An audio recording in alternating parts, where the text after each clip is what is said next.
¿Qué tal? Buenos días.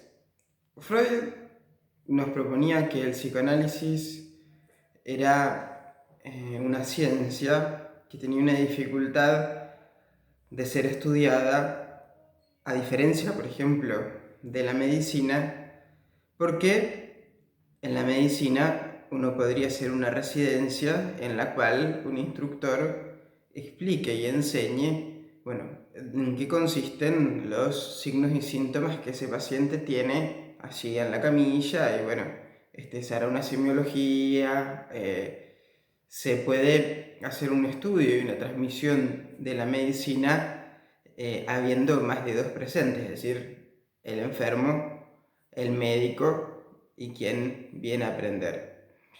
En psicoanálisis no es posible esto porque psicoanálisis, en primer lugar, tomando las bases de la transferencia que Federico Yot va a desarrollar en el canal que tenemos en YouTube, la transferencia habla que justamente el espacio analítico es viable cuando está la presencia del analista y el paciente, y bueno, en ese espacio de dos es donde se pueden plasmar las figuraciones, las representaciones que han caído bajo el influjo de la represión o han sido inconscientes originariamente.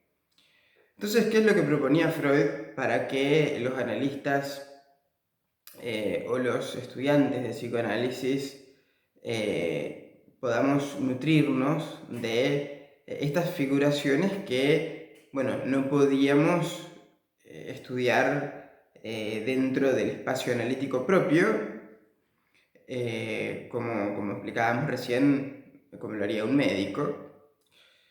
Entonces, ¿cuál es la propuesta de Freud? Que los analistas o los estudiantes de psicoanálisis nos acerquemos a los grandes maestros de la literatura, como también hoy se podría incorporar el cine y estas distintas expresiones literarias, como también las expresiones del cine, son expresiones artísticas que tienen que ver con la sublimación, que es otro concepto que vamos a ir desarrollando. Y bueno, les propongo que tengamos paciencia en este sentido porque son varios los conceptos que vamos a ir nombrando e ir desarrollando en otros ámbitos. La sublimación es la posibilidad de que se pueda expresar algo del orden de lo inconsciente, por ejemplo, en la literatura o en la mitología, bueno, por una vía distinta que la realización sexual plena. Freud decía, es una manera de cambiar, si se quiere, la meta ahí de la satisfacción.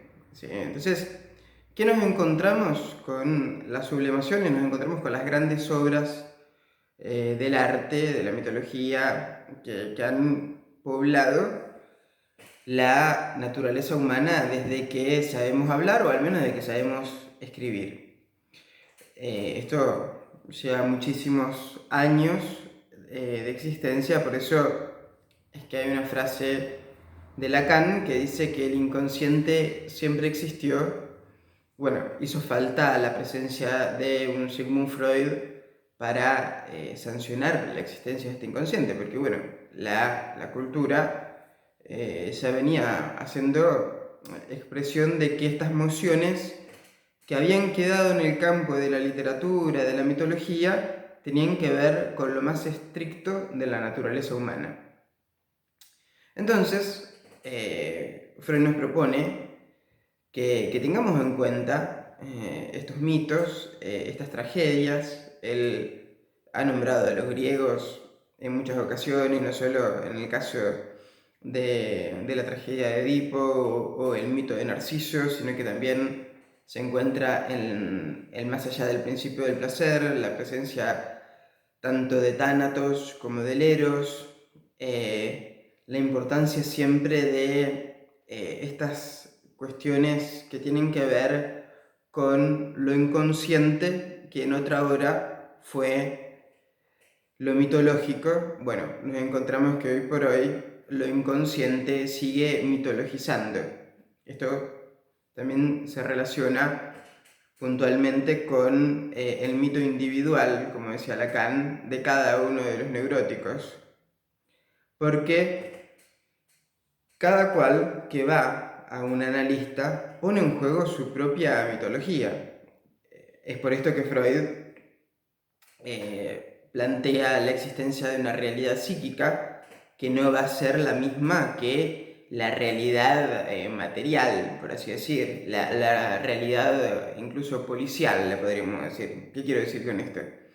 Cuando una persona entra en una transferencia analítica y empieza a desarrollar distintos pensamientos, ideas, recuerdos, uno como analista se olvida de hacer un estudio policial queriendo asegurarse si esto sucedió o no sucedió, si verdaderamente aquel paciente o aquella paciente estuvieron de vacaciones en tal y tal lugar, así lo mencionaba Freud.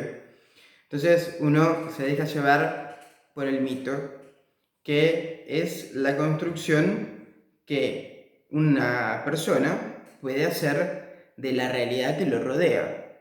Porque, y ahí nos podemos poner un poco kantianos, ir a pensar el mundo trascendental y neuménico de Kant. Kant fue un filósofo alemán del siglo XVIII que sostenía que era imposible conocer las cosas tal cual son en su esencia, sino que uno ve con cierta óptica que luego Freud le llamaría la óptica de lo inconsciente. Entonces, es como aquel ejemplo donde dos personas enfrentadas ven un número y una dice yo veo un 6 y la otra persona dice yo veo un 9. Bueno, un poco de esto se trata la lógica kantiana de encontrarse con el mundo y los objetos, que Freud lo toma en parte para volverlo clínico y decir, bueno, no necesariamente lo que un paciente cuenta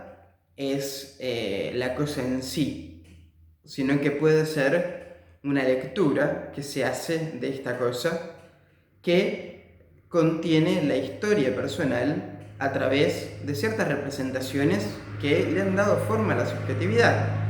Por lo tanto, de esta manera uno se deja llevar por los distintos mitos y como también lo decía Federico en uno de los videos que ha subido al canal, él decía, bueno, un analista nunca va a dejar de lado la hipótesis de que aquel que viene al consultorio sigue, de alguna manera, transitando en sus fantasías su complejo de Edipo.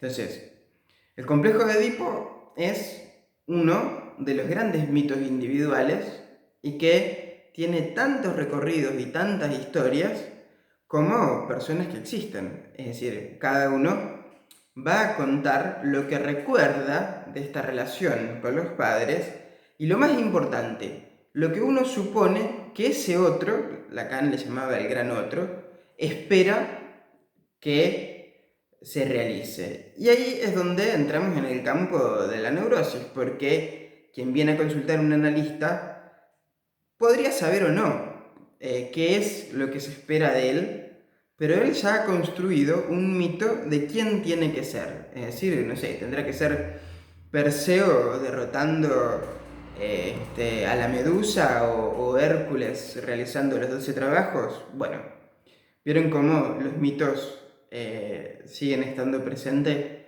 en cada una de las historias que se relatan. Y bueno, vamos a introducirnos en el mito de Narciso y también iremos tratando otros mitos fundamentales de los cuales, bueno, se nutrió Sigmund Freud para ejemplificar cuestiones que tenían que ver con la naturaleza humana que es lo inconsciente.